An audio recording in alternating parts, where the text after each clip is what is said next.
Hi, I'm Helen. Just stay back. I wonder if you could comment on the incidence of diseases like rheumatic fever, and you did mention trachoma, in remote communities which obviously don't have easy access to primary health care. And also, I understand that, particularly in North Queensland, we're having a resurgence of the stolen generations, with babies being stolen from their cribs by government agencies from their mothers, after a couple of days. Could I have your comments, please? Which person would you like to answer? Well, both. If you both want to answer, it's fine. I get the hard questions. Stolen gens. We know it's still continuing. I mean, there's not been any Aboriginal families that have not been affected by the stolen generations. Our grandmother was taken away to Cootamundra to be trained up as a house servant, and that's had an impact on our family.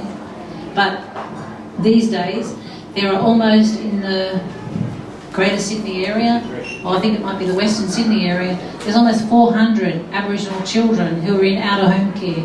We tried to set up an out-of-home care program out in Western Sydney, but that was taken away from us for political reasons.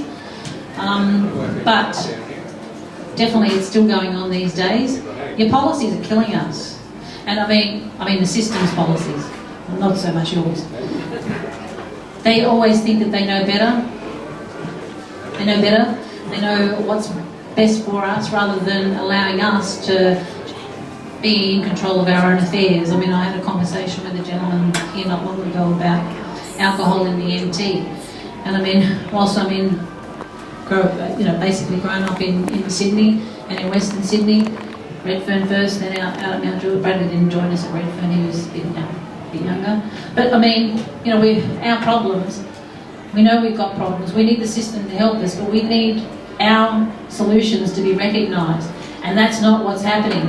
I mean, Frank's worked a lot longer than me in Aboriginal health. I'll put him on the spot there. I've worked 25 years in Aboriginal health, and I've worked at every level, from the local to the state level to the Commonwealth level for community, and I can tell you, from my experience, the system does not allow us to have a say in the development of policy that's meaningful and going to make a difference for us. Policies are always imposed on us. It's always your mainstream solutions that are imposed on us. We think you should do it this way. And so what we do is we try to work with whatever's going, because we know that we need to get resources and funding out to our communities. But at the end of the day, you guys, mainstream Australia, are actually developing policy for us, about us, without us. And that's been going on for far too long.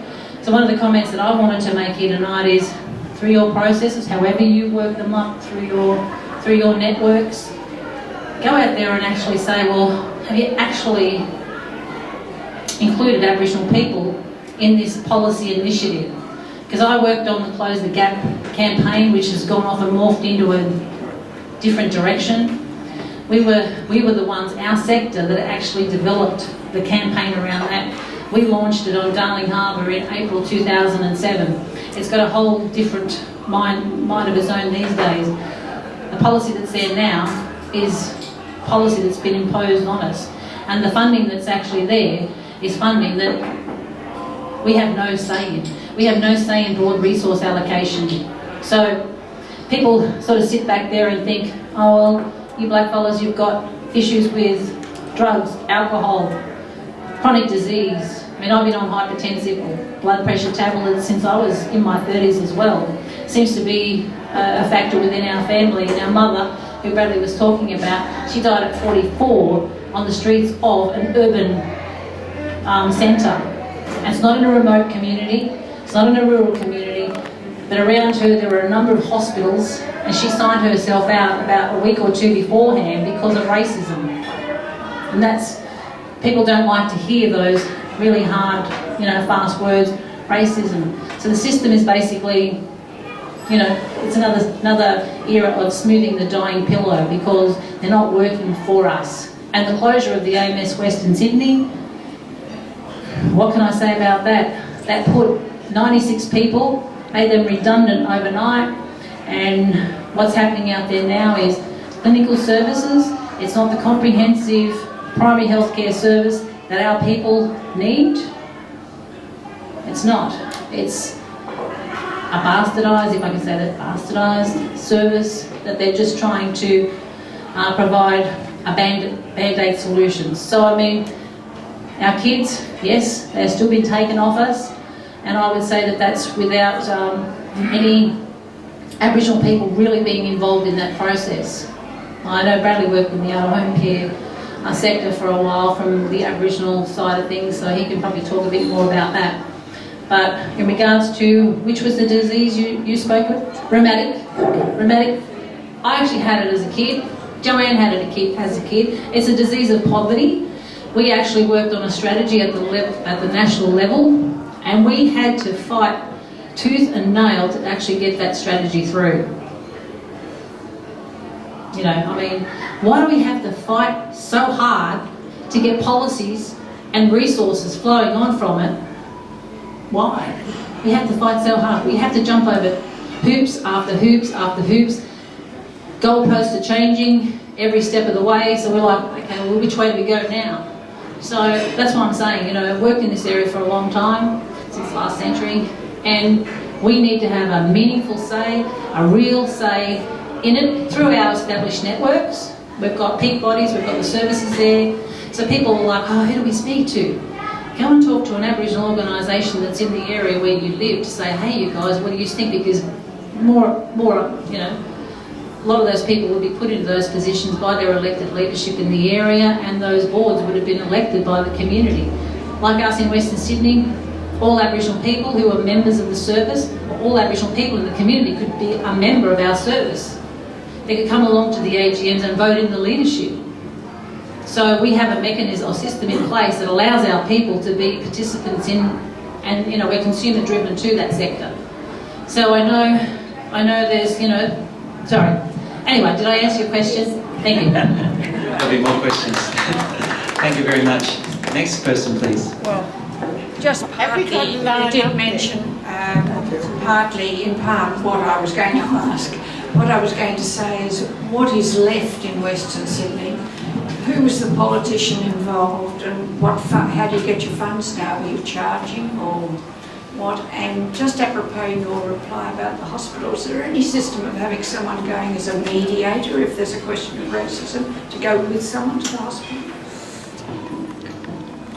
Okay, I suppose to answer the first part of your question about which politician was involved, they all were.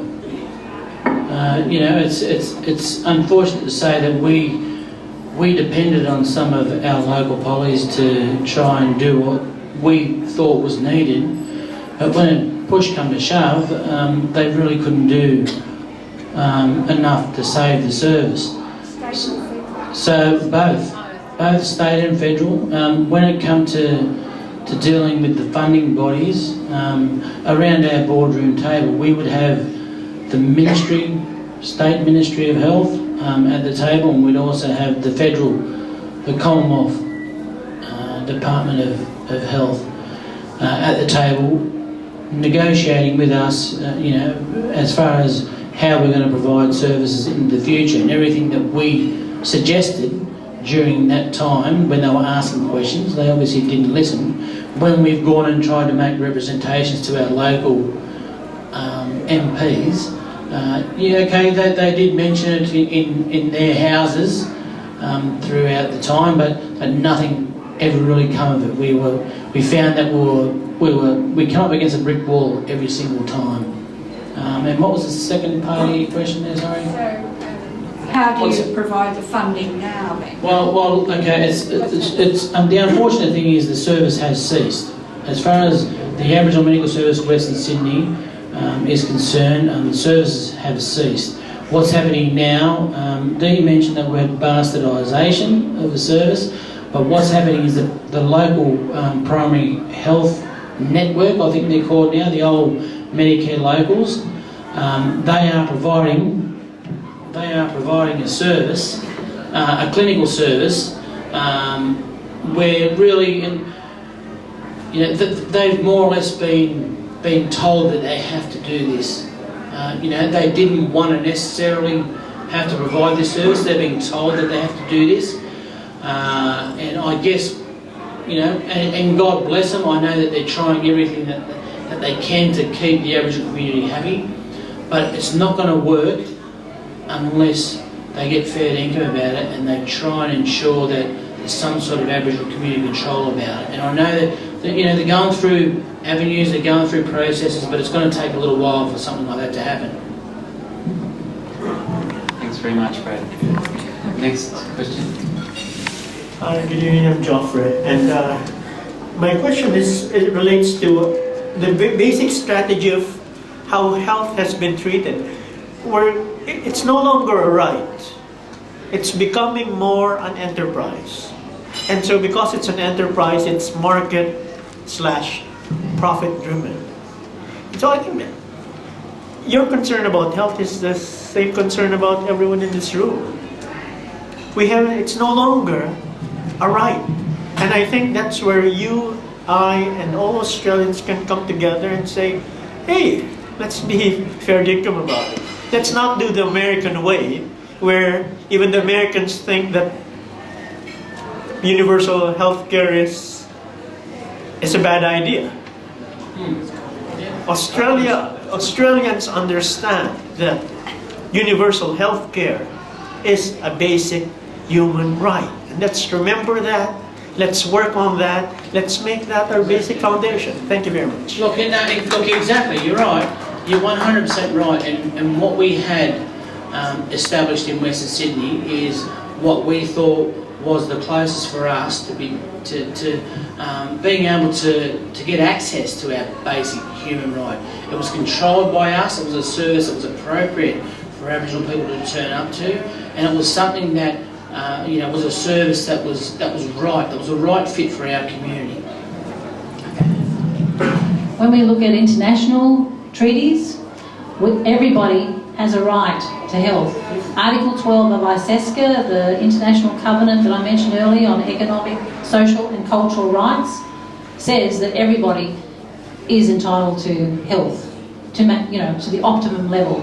I mean, they do have further optional protocols for Indigenous populations around the globe, that we are entitled to have a say in the policy development, from development, implementation, evaluation, monitoring and evaluation. And we don't have that in this country. So we can say, and I've written an article on it in 2007, that Australia continues to violate our human rights under that agreement. And I could probably do it again, but a lot of people are not aware of their rights under international instruments. But I think that a lot of people need to get up to speed and take it to task with their politicians. Because our politicians don't know it, our textbooks don't know it, our universities don't know it. We've forgotten that it is a right. Thank you. Thank you, Geoffrey. Next question, please. Just say your name, please. Kieran, my name's Kieran. Just a general question to the panel. At a rally at Sydney on the 10th of April, an activist from the First Australian said that profit and austerity comes before community, culture and people.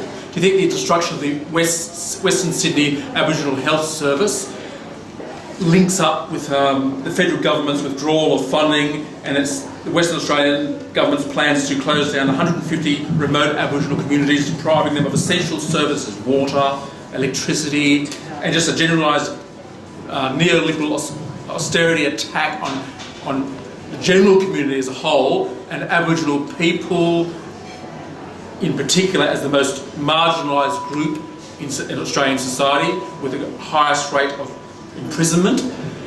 And you've mentioned before, this is like smoothing the pillow. It's an act of maybe unconsciously, perhaps deliberately, I'd regard it as genocide. And when is Australia going to be perceived in the same way and ostracised by the world in the same way that apartheid South Africa was? Yeah, of course. Thanks.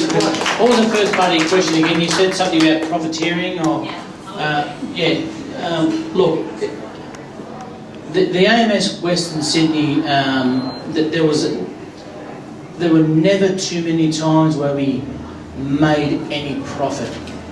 And the reason for that was mainly because we were never ever funded enough for the services that we provided for. But in saying that, what we usually do is we get a little bit of our own income from Medicare, our own Medicare income. We do our best to try and offset what we didn't get, and it was never ever enough. But as far as any profiteering goes, okay, people worked in the service. We had nearly 100 workers there.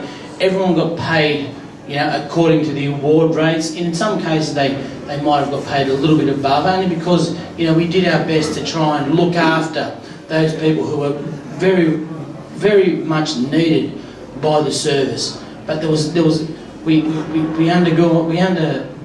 went so many forensic audits at the request of the department, the Commonwealth Department of Health. Forensic audits were done, and there was never ever any misappropriation of funds. I know that, but I wanted to say this earlier and I didn't get time. And you know, of all of those audits, we always come out squeaky clean. But at the same time, you know, they still felt that what we were doing as far as trying to you know, subsidise other programs with our Medicare funds, that they didn't like, because we were simply going above and beyond. You were providing a valuable essential service. We were doing the services that we thought were needed. A targeted service. We got funded. We got funded for this, but we also provided that. Yes. We did it all together in one big bag. Essential. And they're caught up in this austerity model, and the first Australians are subjected to the worst aspects of austerity. I think that... Yeah. Do you also want to comment? Yeah, look, I agree with you. The neoliberalism policies and strategies and the economic rationalist strategies that they've got is doing not just us over, but the whole of the Australian population over. So, and like what Brad was saying, you know, we would get funding for this, but we, as the workers, would do all of this. So I headed the Population Health Research Unit. I also ran the Healthy Lifestyle Tackling Tobacco program, but because we didn't get enough funding to ensure that our accreditation was done, I also worked with a compliance team to ensure that we got accreditation not just for the AGPAL, the general practice standards, but QIC, as well as the National Mental Health Standards, as well as I did other stuff. But I'm just not one, I'm one person, but we had people who were doing multiple jobs because we didn't have the resources.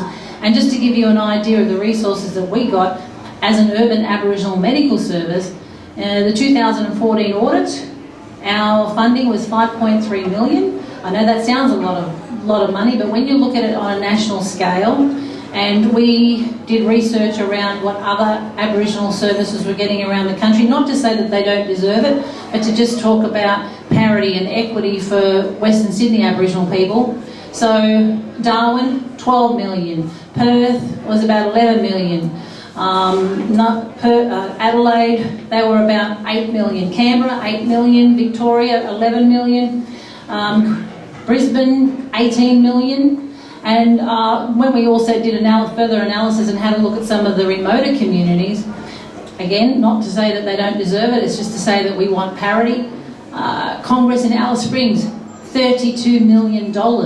Are we not worthy in urban Sydney, Western Sydney, as Aboriginal people?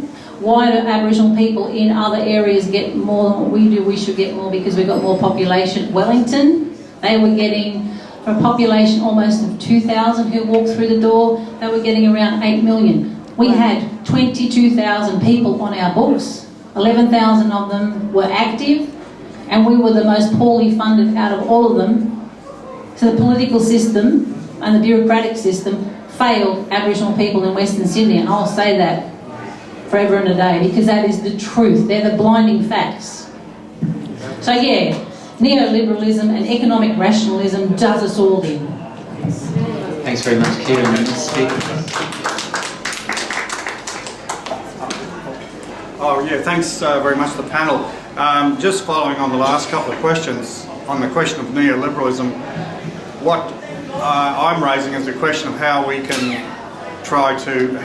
help the campaign to try to restore the Western Sydney Medical Service. I don't know if I'm not quite clear if your plan is to try to re-establish it or in another form or what that is, but certainly we want to try to do that. I just want to mention I was in a committee called Save Medicare last year. Now everybody knows that this government, possibly the worst government we've ever had in our history, that's debatable, tried to destroy Medicare, tried to introduce a co-payment. I think these two things are linked. If we can get, what I'm saying is that if we could get the sort of popular protest that took place against the co-payment, which was enormous, if we could try to draw the question of the medical service, Aboriginal medical service, in as being part of that and explain to people out there why that happened, if we could sort of find a way to link those campaigns, I think we would have a good chance of overturning this decision. If you could tell us how, how people can help. I guess, not going back over history, the AMSWS in Sydney is no longer. It's been liquidated a couple of weeks ago, which is a real shame. However, we've got other plans afoot. We want to establish an Aboriginal medical service in the Penrith area. The site where we used to be is now owned by government. That's not a bad thing, I guess, but I suppose as long as they do the right things at the Mount Druitt site, it's actually, as Brad said, is being run by the Medicare local, LHD, the local health district, as well as the Ministry of Health. Commonwealth sort of kept a distance, I suppose, but they're putting some funding in. But it's all being controlled by non-Aboriginal people. We need to actually be part of our solutions. If we're not part of our solutions, well, there's no point in doing it, if you ask me. So we want to try to establish a service out in the Penrith area for the Penrith, St Mary's, Blue Mountains, Aboriginal people, Riverston. So if there's any support that people can give us for that initiative, it's going to be happening very soon. Can't keep Aboriginal people down. We want to be part of the solutions to improve our health status and close the many gaps that exist for our people. But I suppose, if I can say this one thing, if you put it through your networks, and there's a policy that's there, going through your parties, things, make sure that Aboriginal people have a say in it. And make sure, and I'll give you an example of the expenditures in Aboriginal health. $30 billion is spent on Aboriginal affairs, and people are actually mind-boggled by that figure. That is a hell of a lot of money. But guess how much hits the ground? Anybody want to take a guess? 5 actually hits the ground for Aboriginal communities. And the Indigenous Advancement Strategy, which I think put the nail in our coffin because we actually spoke up against it. Don't we have a right to speak up against poor policy? Yeah. Obviously not, because if that was the case, Aboriginal Medical Service would still be alive. And I just think we upset the system when we said, why do you want us to grab your money and actually work on a campaign to recognise Aboriginal and Torres Strait Islander people in your constitution? We shouldn't have to do that. What happens if we do go to a referendum? This is another story, I suppose. But this is what I believe put the nail in our coffin for them to defund us. And I'll say that, but say it publicly, I guess. And I got nothing to lose. I'm a citizen. I'm not even employed at the moment. But, that's the sort of thing. That's the things when Aboriginal people speak up against the poor policy, well, they just come crumbling down on top of you and, to basically liquidate a service that had been going for 28 years because we have actually got a bit announced about the policy development process, and we're saying, no, that's wrong, you shouldn't do that. But it's like, you will sign on the dotted line. If you sign on the dotted line for this strategy, you've got to actually do this. Key performance indicator was you will work on campaigns to recognise Aboriginal and Torres Strait Islander people in the Constitution. Well, we didn't do that. I know our CEO got a letter from Senator Scullion saying, please explain, in April, May maybe. But come on, if your policy's poor, we should be able to say your policy's poor. Don't get your knickers in a knot. And then don't, come down with really punitive measures and wipe out a whole service that's really effective in Western Sydney. Sorry, I'm preaching. No, it's true. Just in regard to you made a comment about what can you do, what can you fellas do. I suppose if ever you come across any sort of policy where it requires a government agency to engage or liaise with Aboriginal people, that you just say blankly, plainly to whoever it is, go and see the local Aboriginal organisation in that area, whether it be an AMS, a local Aboriginal Land Council, whatever sort of service it is. It might be an out-of-home care agency. The out-of-home care was brought up and the Stolen Generations was brought up earlier on. But the amount of Aboriginal community-controlled out-of-home care agencies is increasing as well. So just if you can be mindful of that, what can you do? Refer whatever government agency to an Aboriginal organisation in your area. Yes. Next question. G'day, just a quick one. My name is Brian. Do you love the way you talk when you're not talking to a PowerPoint? The passion that you talk to about is probably rings and resonates to me a lot more than that. But just probably the question I want to ask is, do you guys become a victim of your own success as an Aboriginal organisation out in Western Sydney? Yeah, look, it's a good one, Brian. Thanks for that. And you know, you often hear terms like, and I'll say this in front of you fellas, and I know you'll understand the negative connotation that it will have. But there are sayings like "uptown nigger," there are sayings like "big noter," and this is in our own community. So when someone becomes successful in the Aboriginal community, you know, we are seen in a little bit of a different light. And if someone becomes successful and drives around in a new car, a brand new car, and they drive around in the community, that they are often seen of in a negative light, mainly because you know, well, why has he got that? Why has she got that? And why don't I have that? There's a little bit of jealousy and resentment in the community, and you know, if we take it to the next level, that there could be, you know, that there were people in our community that were working against the Aboriginal Medical Service in Western Sydney, which is very, very unfortunate. They were making numerous complaints to our funded bodies, you know, and we found out that was fact, because if you make a complaint to a government agency, you obviously have the right to try and respond to that. So, you know, we did our best to respond to it, and a lot of it was bullshit, really. People were making frivolous, vexatious complaints against the AMSWS in Sydney. We did have our own internal complaint handling system. We would deal with that as we saw fit. And if people weren't happy with it, then they'd go off on different tangents and make all sorts of different allegations against people that worked in the place, against the board members, you know, and they become very, very personal. So, look, I don't know what else to say about that, except it's a big shame. And you know, there is another saying in the Aboriginal community that goes along the lines of, we can be our own worst enemy. You know, we do our best to try and ensure that there's a lot of collaboration and coordination, and we want to make sure that we do the best for everyone. You know, and I do know that there are a lot of other people in the community, the wider community, that try to do exactly the same thing. But you find out that if you put yourself up in front of people and you try and you're in the position to make decisions, some people don't like it. They don't like it personally.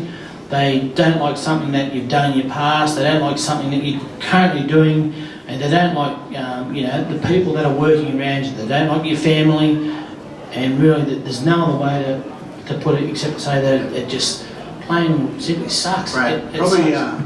I was going to put you up a little bit way through that, but probably it was more so not just the local Aboriginal community, but the powers that be above.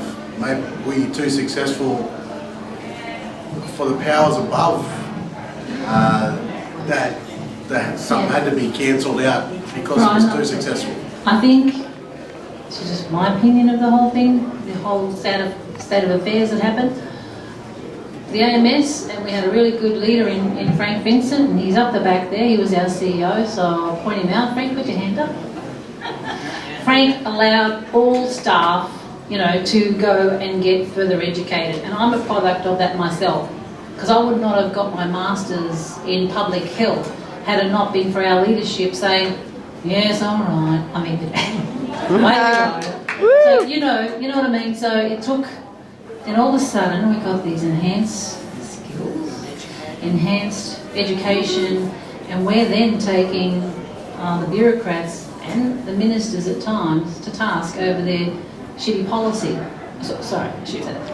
I'll cut it out. Crappy policy. So, and they don't like it. They don't like Aboriginal people standing up for themselves and saying, hello, what you're saying there is wrong, the anti-intervention was wrong, the health card check was wrong, the nurse partnership, family partnerships was wrong.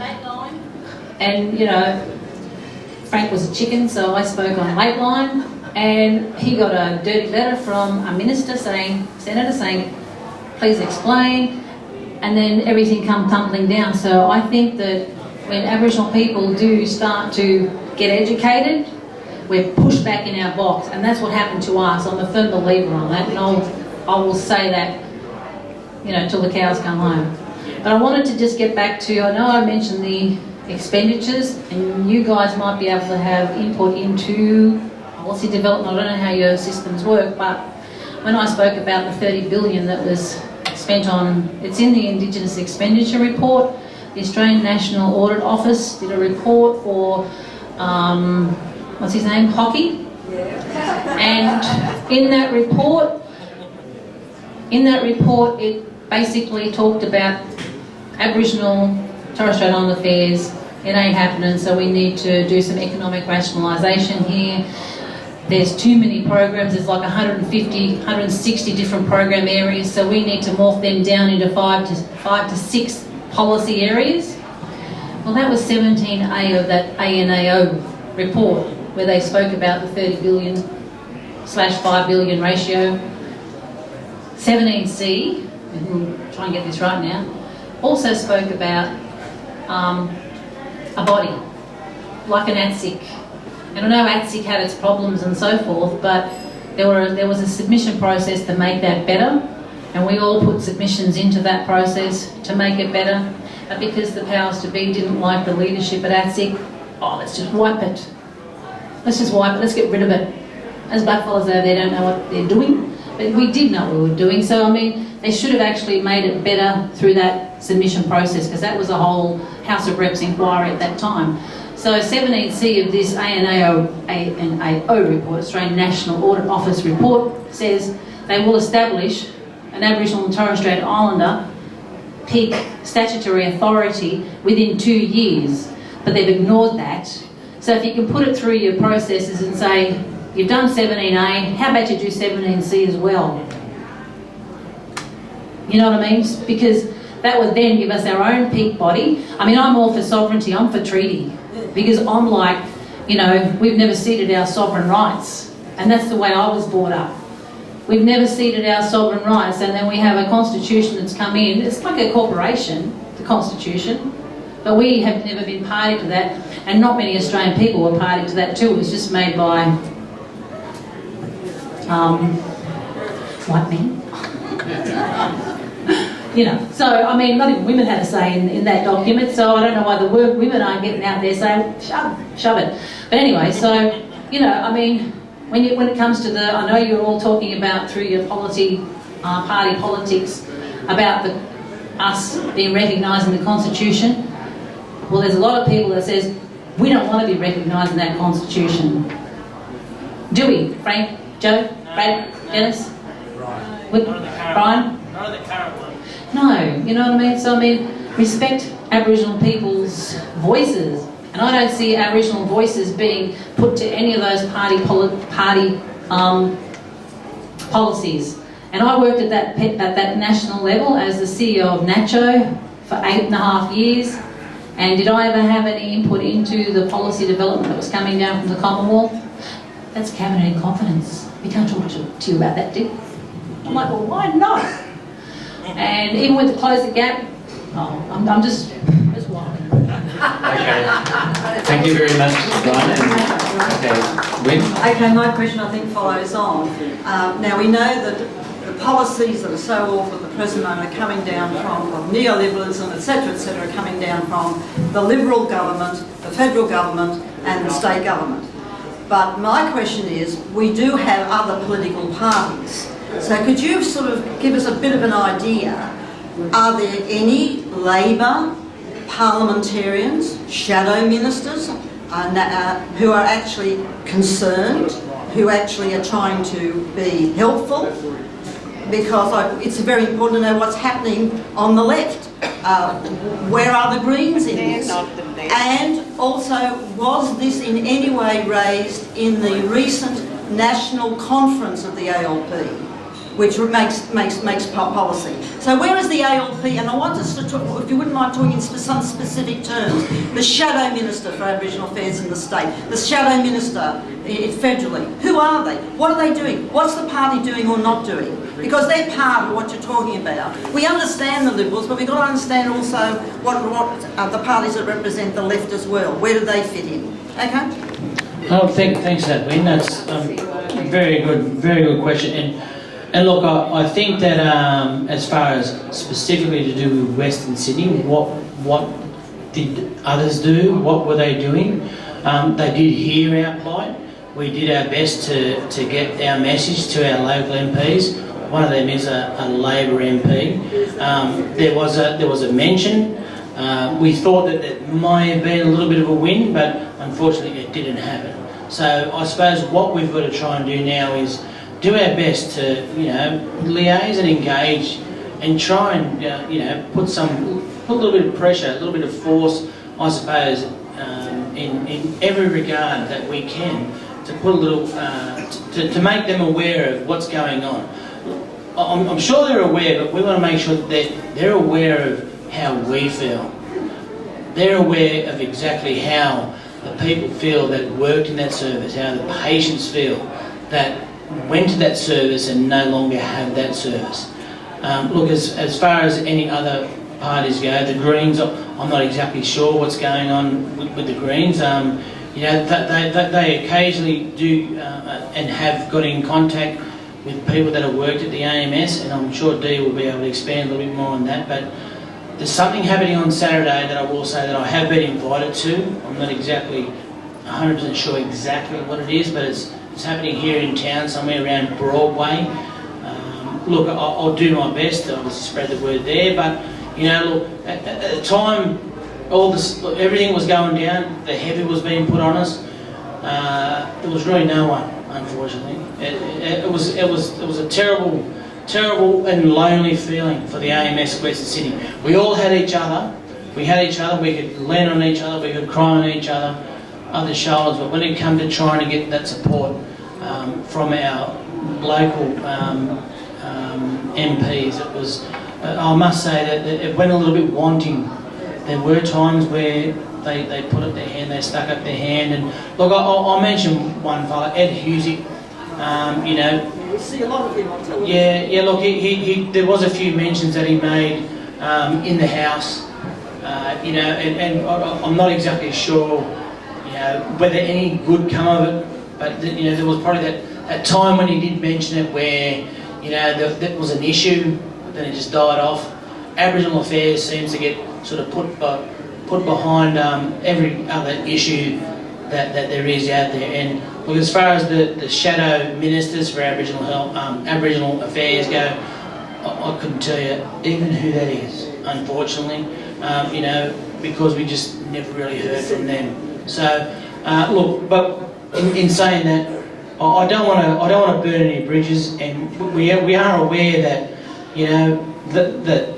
that there are times where we will try to lean on them, and I'm sure they won't mind me saying that, okay, they probably haven't given us the support that we've wanted. We wanted more support, and hopefully sometime in the future that they can give us the support that we do need, and they can make the mentions in the House that are going to really affect those changes. Yeah. We did do extensive lobbying. We went to Parliament House in Canberra with a couple of our with the leadership at the back, as well as myself.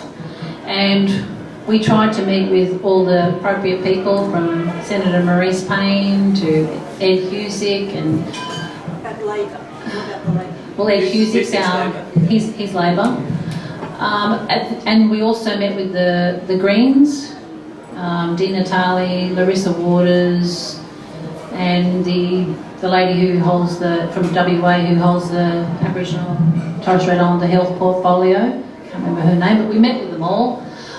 I think that they came up against loggerheads with the Libs, because the Libs just weren't budging.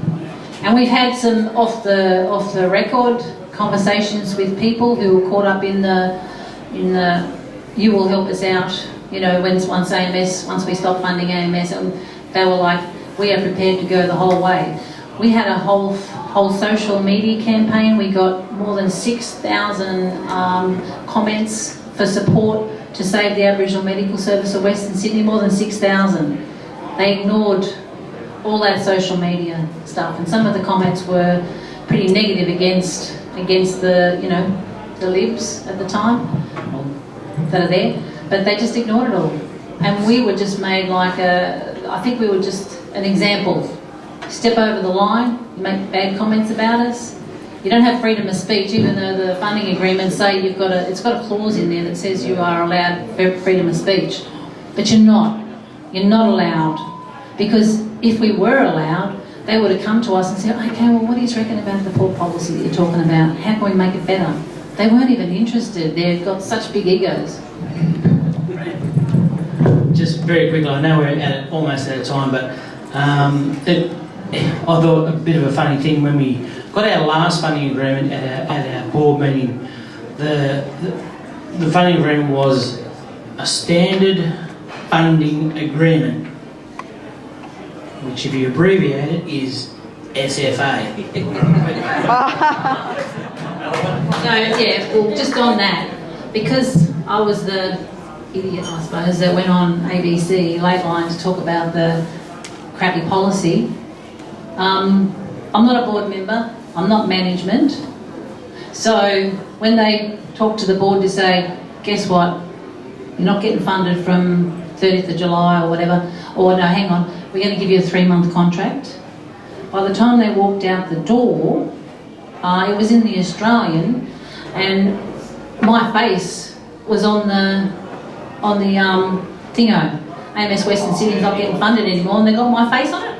I'm like, it had nothing to do with it all, you know. And I'm like, but it was like killing 2 birds with 1 stone. And I'm like, well, whatever, you know. And when the bureaucrats came out to say, to like meet all the staff, that, you know, you're all going to be made redundant and all the rest of it, the board, or some of the people who were there said, can you just not talk to the media after you go out of the room? Can you leave? Because it was in the media, the Australian, a couple of hours after they told the board that you're getting defunded. And I was sitting there and I said, well, you know what, if you're going to put my photograph in, I've got a better photo for you. You know, so it was like, kill 2 birds with 1 stone. Huh? They didn't want a good photo. You know, kill 2 birds with 1 stone. We'll grab her there and we'll chuck her in there again. Anyway.